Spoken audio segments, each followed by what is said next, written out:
Today I'm going to show you a quick and powerful way to change any eye color in Photoshop. By the end of this tutorial, you'll know exactly how to give your photos a dramatic, natural, or even fantastical new look, and you'll have the confidence to experiment with any shade you want.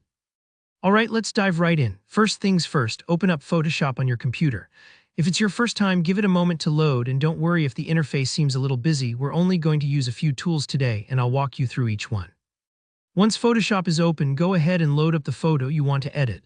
Ideally, choose a clear image where the eyes stand out. Close-up shots work best, but the technique works for any portrait.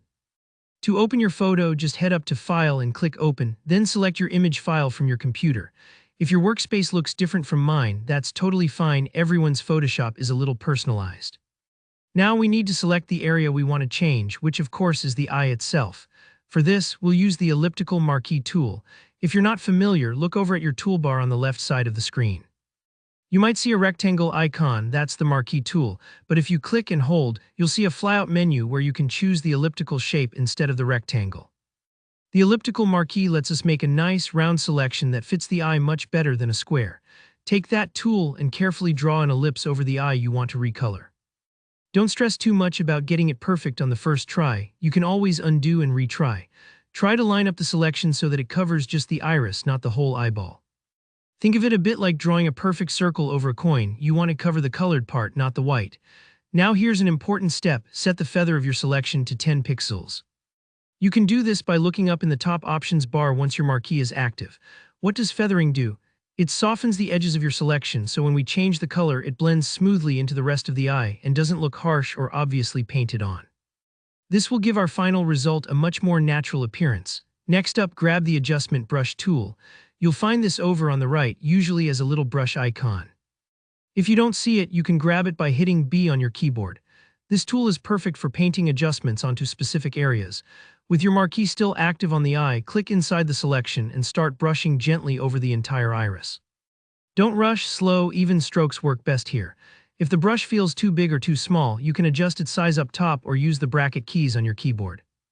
Once the whole iris is brushed over, add a solid color adjustment layer. This tells Photoshop to overlay your chosen color onto just the area you've selected.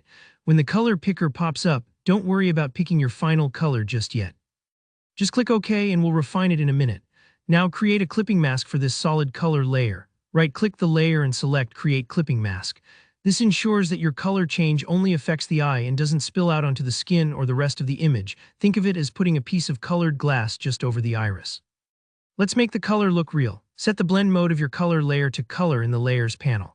This blend mode is key. It replaces the hue but keeps all the beautiful detail and shading of the original eye, so your change looks vivid but true to life. Now double-click your solid color layer to bring up the color picker. Here comes the fun part, play around. Try blues, greens, hazels, even violet if you're feeling adventurous. The preview will update live, so adjust until it looks just how you imagined. And that's it. You've successfully changed eye color in Photoshop. Remember, you can always go back and tweak the color or feather settings for a more subtle or dramatic look. If you found this tutorial helpful, make sure to hit the like button, and let me know in the comments if you have any questions or if you'd like to see more Photoshop tricks. And don't forget to subscribe for more easy-to-follow tutorials just like this one. Thanks for watching and happy editing.